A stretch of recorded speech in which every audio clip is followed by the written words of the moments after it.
La sauce Hannibal, Nerval, mon bouille, tu chies. Ben PLG, tu vas décoder tes sons pour nous. Je vois t'es mort de rire depuis tout à l'heure. Dès qu'il me dit une expression, il est là, tu chies.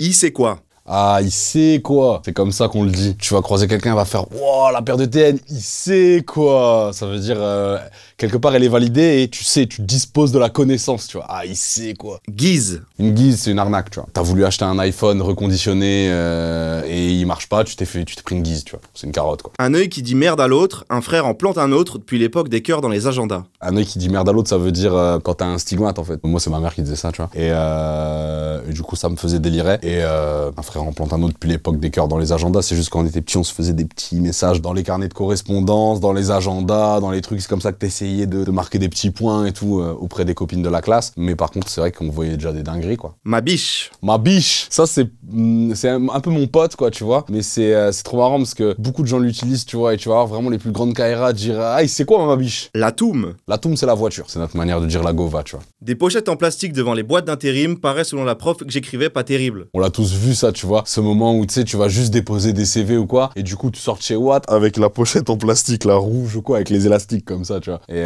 c'est vrai que quand je faisais ça, à chaque fois, j'avais l'impression j'allais pas faire grand chose, quoi. En intérim, j'ai fait du call center. Et sinon, j'ai fait du montage de meubles dans des, tu sais, quand ils construisent des nouveaux lieux, tu dois installer les meubles et tout, ça c'était rigolo. J'ai fait de la vaisselle dans une boucherie aussi. C'était cool, en vrai, c'est bien les métiers comme ça. Et après, ouais, comme tu dis, je dis, pareil, selon la prof, j'écrivais pas terrible. C'est vrai que ce qui est marrant, c'est que moi, souvent, on me disait que j'ai, tu vois, genre, ouais, c'est brouillon, truc et tout, et ça me fait rire parce que, maintenant, c'est mon métier, quoi. C'est marrant. La sauce Hannibal. La sauce Hannibal, c'est une sauce pour les frites qu'on a chez nous. Quand j'ai commencé à manger des grecs et tout, tu vois, on allait toujours manger thon Hannibal, tu vois, c'était thon Hannibal, c'était le sandwich normal et tout. Et un jour, je déboule à Paris et tout, bah, normal, bah, sauce Hannibal, et le mec il me dit là pas. Et après je vais dans d'autres villes, ils ont pas. Et je me suis rendu compte que c'était un truc du Nord. C'est un subtil mélange entre la sauce andalouse, un peu l'algérienne, enfin tu vois, c'est une espèce d'andalouse sucrée comme ça, mais elle est nervale, tu vois. Enfance dans Clio 2 sans désembuage, j'ai découvert le daron sur Google Images. On rentre dans le plus deep d'un coup là. On passe de la sauce Hannibal à l'adoption. Je suis adopté, tu vois, du côté de mon père. Et du coup, mon père biologique, je l'ai jamais vu. Aucune photo, rien. Et lui-même, il est adopté. Ça veut dire que je connais même pas mes origines et tout de ce côté-là, tu vois. En fait, un jour, ma daronne, elle a tapé son nom, son ancien métier. Et elle a vu qu'il y avait une photo. Elle m'a dit, bah voilà, dis si tu veux, tu tapes ça. Et en fait, tu vas voir à quoi il ressemble. Du coup, j'ai tapé. On a regardé. Puis j'ai fait, bon, bah super. Nerval. Je vais boire un verre avec toi. T'as un pote, il va arriver, il va être tout speed comme ça. Il va un peu mal parler. Je veux dire, il est nerval ton pote. Ça veut dire, il est un peu fou, il est un peu paro. Et en même temps, genre, je peux te dire, wow, la paire de TN, justement. Il sait quoi, elle est nerval.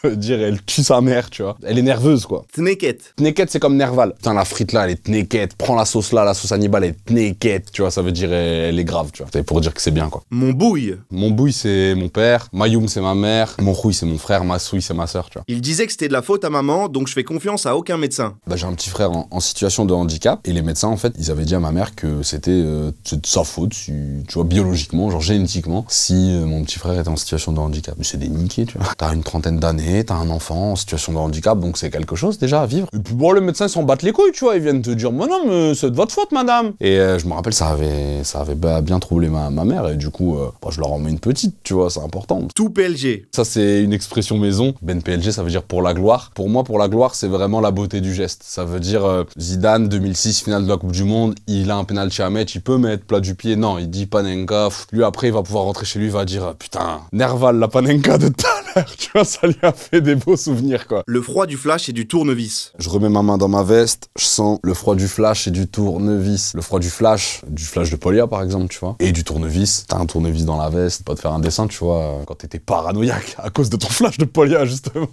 Tu chies. Ça veut dire, si je te la remets dans le contexte, c'est wow, non mais gros, on était à la soirée, et là d'un coup, il y a eu qui? Kenny West, j'ai chié. Tu vois, c'est genre, j'ai halluciné, tu vois. Demande à Lulu quand tu le croiseras sur rue des Postes, il va te parler des trucs de l'époque. Lulu, c'est un mec qui est toujours rue des Postes à Lille, c'est une grande rue, tu vois. C'est une rue où il y a plein de bars, il y a plein de gens qui se mélangent. Et t'as Lulu qui habite rue des Postes, c'est un mec qu'on croise tout le temps, que des fois, ben, les gens calculent pas trop. Il va te gratter une clope, soit te raconter des blagues, soit tu vois, dans sa vie de mec qui squatte tu vois. Et moi, je trouve ça important. Il y en a certains qui ont l'impression que c'est des mascottes. En fait, c'est pas que des mascottes, c'est eux la zone aussi, tu vois. Ils vivent des choses, ils peuvent te les raconter, ils ont des témoignages. Moi, Lulu, quand je le croise, il me parle de son opération de la hanche, enfin, il me raconte sa vie. Et en même temps, bah, des fois, il est 10h, il est en train de tease ou des trucs comme ça. C'est important de, ouais, leur rendre hommage et aussi les considérer, tu vois. C'est important d'en parler parce qu'on les connaît tous, tu vois. Parce que même si tu le connais pas, tu peux très bien te le figurer et t'as un Lulu chez toi. Nous, on a grandi avec, en écoutant du rap où ça citait souvent les mêmes choses. Et souvent, c'était des quartiers de Paname ou des trucs comme ça. Et en fait, maintenant, on se rend compte que, en fait, on s'en fout. Et surtout, pour moi, citer des détails de nos vies à nous, eh ben, c'est leur donner de l'importance aussi, tu vois. Genre, moi, je vais te dire, ouais, je suis à Tourcoing-Centre, ouais, je suis à Colbert, ouais, je suis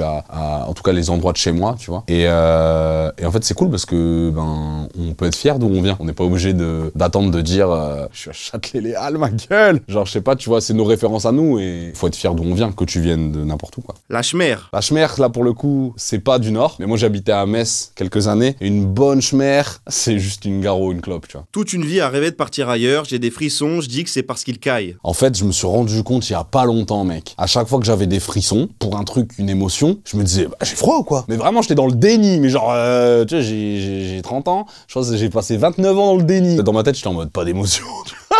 Alors qu'en fait, je me rends compte que quand j'ai ça, il y a pas longtemps, je me suis dit, mais non, mais en fait, c'est que je suis touché. Je suis un fou, moi, tu vois. Mais sauf que j'étais persuadé que, tu vois, les frissons, c'était, je sais que t'as des frissons quand t'as une émotion, mais sur le moment, je me trouvais une excuse, quoi. Mais c'était inconscient, quoi. Et en fait, à un moment, je me suis fait cette réflexion, je me suis dit, c'est un truc de fou. J'ai de la pudeur envers moi-même, en fait. Mais je pense que c'est complètement normal, en vrai. Et c'est pas forcément évident d'assumer ses émotions tout le temps. Du coup, quand je m'en suis rendu compte, je me suis dit, ah, faut que je le dise. Et j'aime bien cette phrase, ouais. Je la trouve belle et vraie, en plus, donc voilà.